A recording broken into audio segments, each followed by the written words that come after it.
Welcome to this analysis about results coming out from info products of Match TDSM, Match 3DX, but also from Info's UASMaster and also from TBC's Aerial Photogrammetric Module. In this video we want to show how you can predict about theoretical accuracy in our point cloud, in our terrain models that we generate, and I want to go here a little bit through these different parts. So important for us is to calculate the input. So one of the inputs that we have is the camera itself. So the sensor size and the pixel size have an impact on our height, accuracy, and also everything that is related to it. In this example here, additionally, also I will use from the DJI Phantom 4 the sensor. And so the sensor in the DJI Phantom 4 is a 1-inch sensor, and the size of the sensor is 8.8 millimeters times 13.2 millimeters, and it consists of 5,472 pixels in width and 3,648 pixels in height. And the pixel size on the sensor is 2.41 micrometers. And therefore here we see how we can calculate then from these values these parts. Every drone has its own sensor and its own definitions, so please always, when we go now through the formulas and we calculate, always check what is the pixel size of your camera and what is the sensor size of your camera. So when we have now our example, we can calculate the ground sample distance in relation to a flight height. That means when we know that our pixel here on the DJI Phantom 4 has 2.41 micrometers, and we also know the focal length. So this is another thing, is each camera has its own focal length, and I use now here for the calculation the nominal focal length of 8.8 millimeters, which is 0.0088 meters. And when you have these informations, then you can just use the mathematical formula: focal length divided through flight height is equal to pixel size divided through ground sample distance. So depending what value you are searching for, in my case I'm searching for the ground sample distance, then I can change this formula, and then I get ground sample distance is equal to flight height divided through focal length multiplied by the pixel size. And when I take, for example, here 100 meter as a flying height, then my ground sample distance for the DJI Phantom 4 is 2.7 centimeters. We can also see here on the bottom right a table for different flying heights, and depending what flying height you fly, your ground sample distance is changing.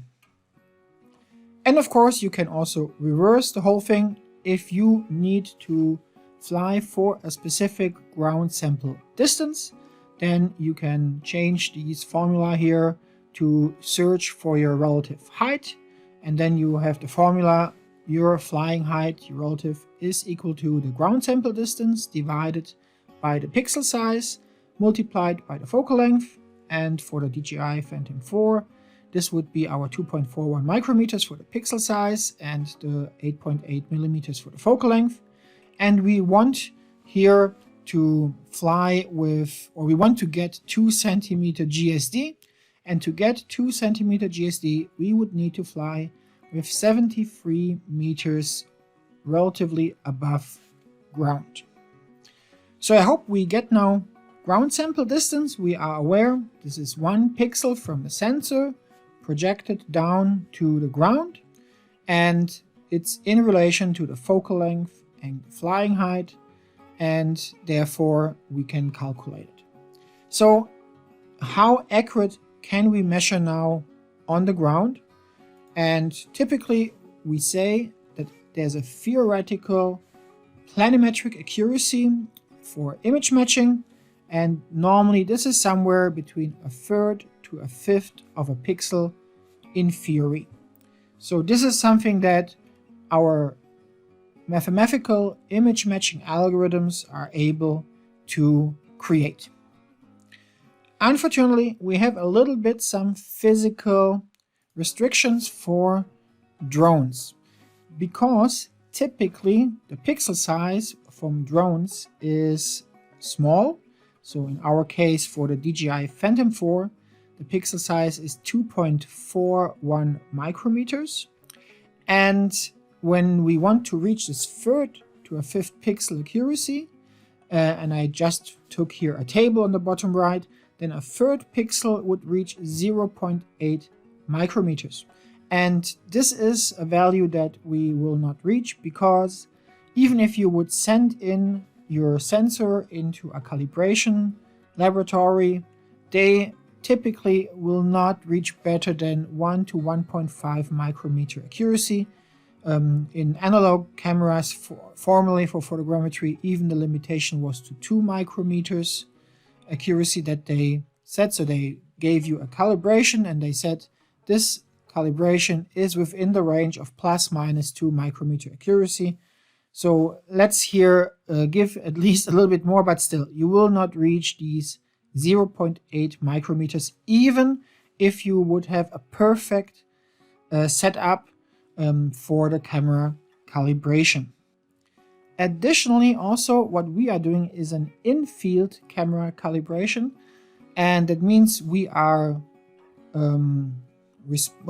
related, or we are bound to our tie points, multi-connected tie points, bound to our undulation in the terrain, bound to our distribution of the tie points within the whole sensor that we were taking, and therefore we typically never will reach here this 1/3 to 5th pixel on level 0. And that's why also now most of the softwares on the market, they are not running the tie point extraction on drone images on level 0, they are running it on level 1. For the DJI Phantom 4 as an example, then the pixel size would be twice as large, 4.82 micrometers, and a 1/3 pixel would be 1.6 micrometers. This is the range that with a calibration in laboratory we would also be able to reach it, and we want to also get this value hopefully for our drone camera calibration. But practically normally we tend to reach somewhere between 0.6 times pixel size to 0.9 times the pixel size. So we don't reach these 0.4 or 0.6 times. It's more a little bit above. So 0.6, 0.7, 0.8, 0.9 is a very common planimetric accuracy that we reach for our drone sensor. Then, taking this value, we can now use this planimetric accuracy value. So let's now here just talk about 0.6 times our pixel size, our ground sample distance, and then we go into the theoretical height accuracy, also in image matching, and this used by a thumb rule is in relation to our base height ratio. So that means the base is the distance from one photo to the next photo. So my drone flies 20 meters, and then it takes the next picture, it flies again 20 meters, it takes the next picture. So this would be the base length.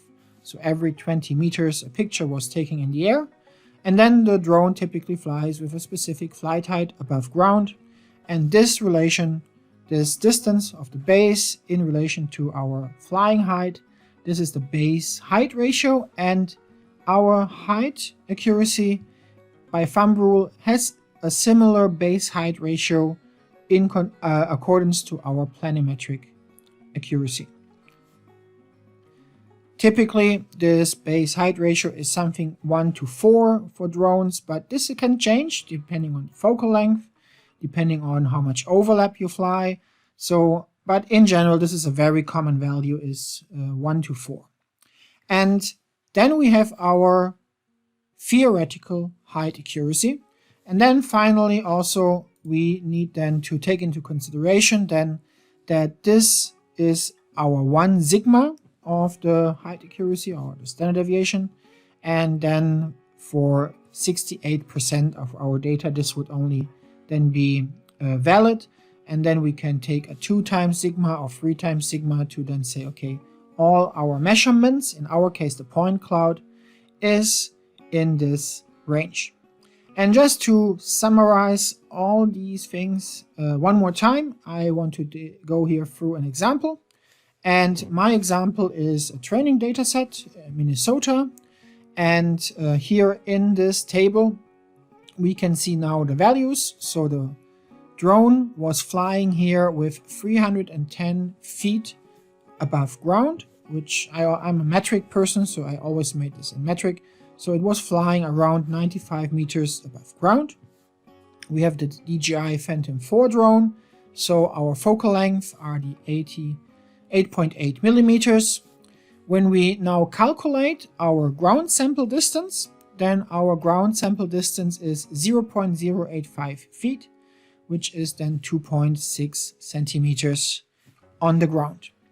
Then our flight here was taking every 70 US feet a picture. So in my case, 21.6 meters is everywhere. It was always taking a picture. And therefore, my base height ratio is 1:4.37. So I have to take my planimetric accuracy 4.37 times more to get then this value.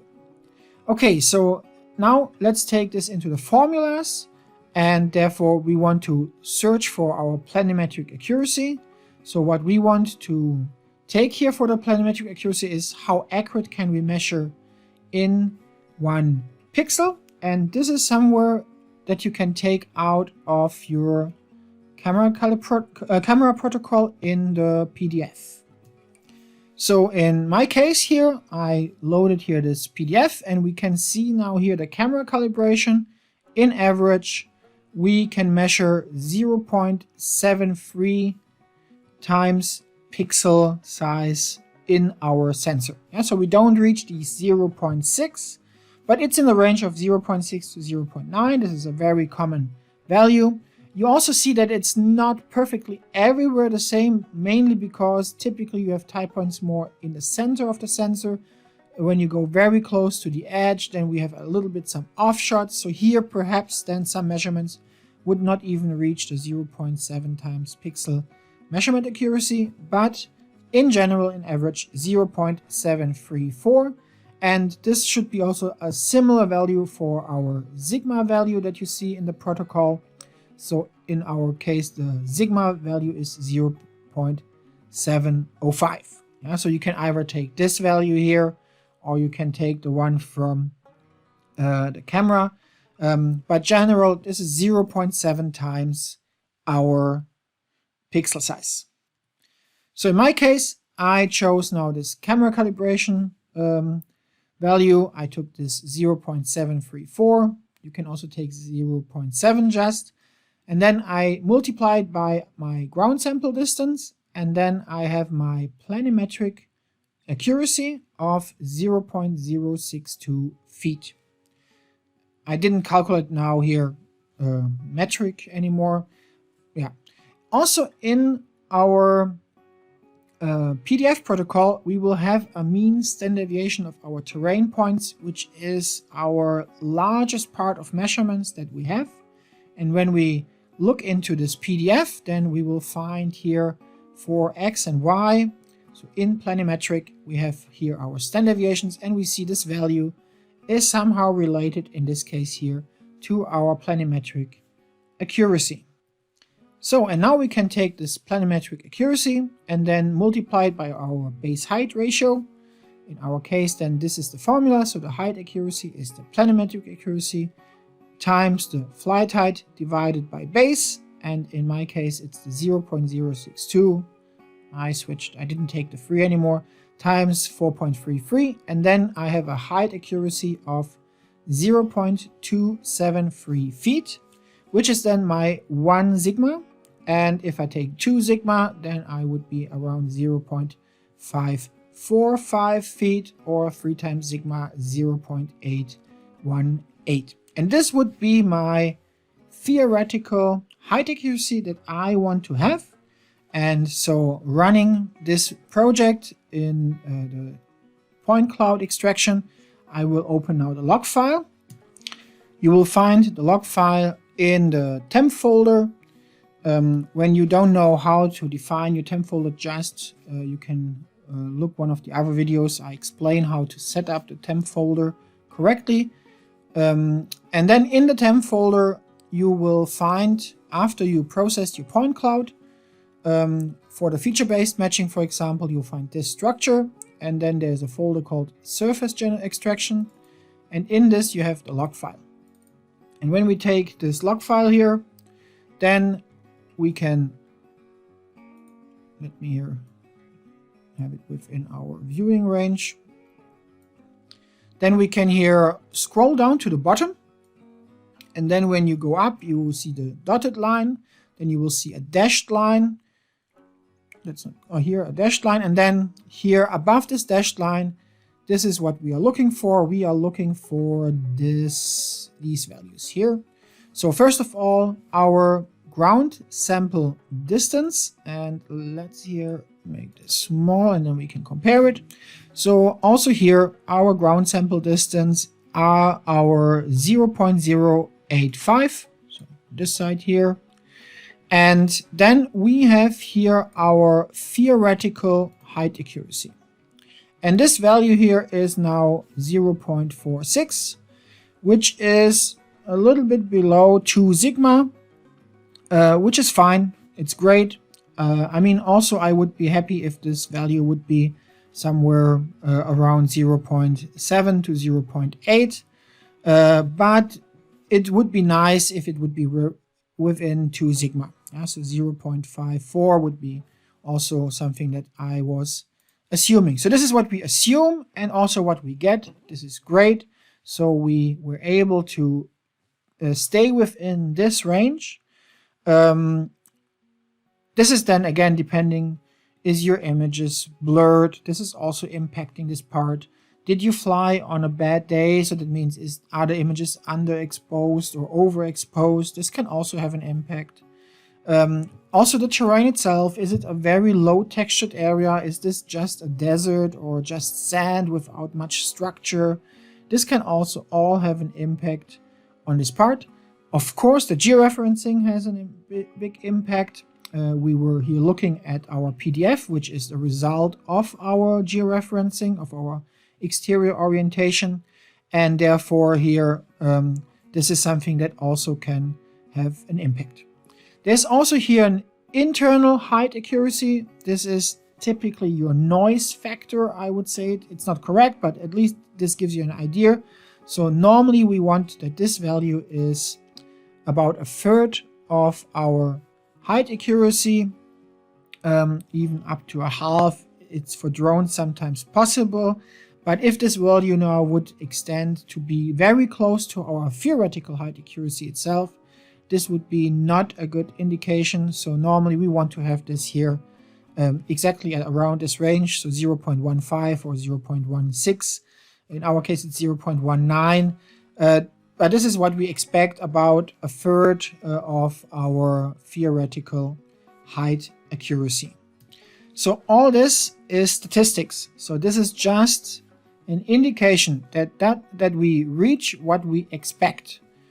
Of course, a real proof would be then to have checkpoints or control points. In our case, for example, here we have our control points that are also calculated within our part, and here we see that our control points, which have been signalized points on the ground, they are, except for point 2, we are, which is not on the ground, but all of the other ones, we are here in a nice, good range of this data.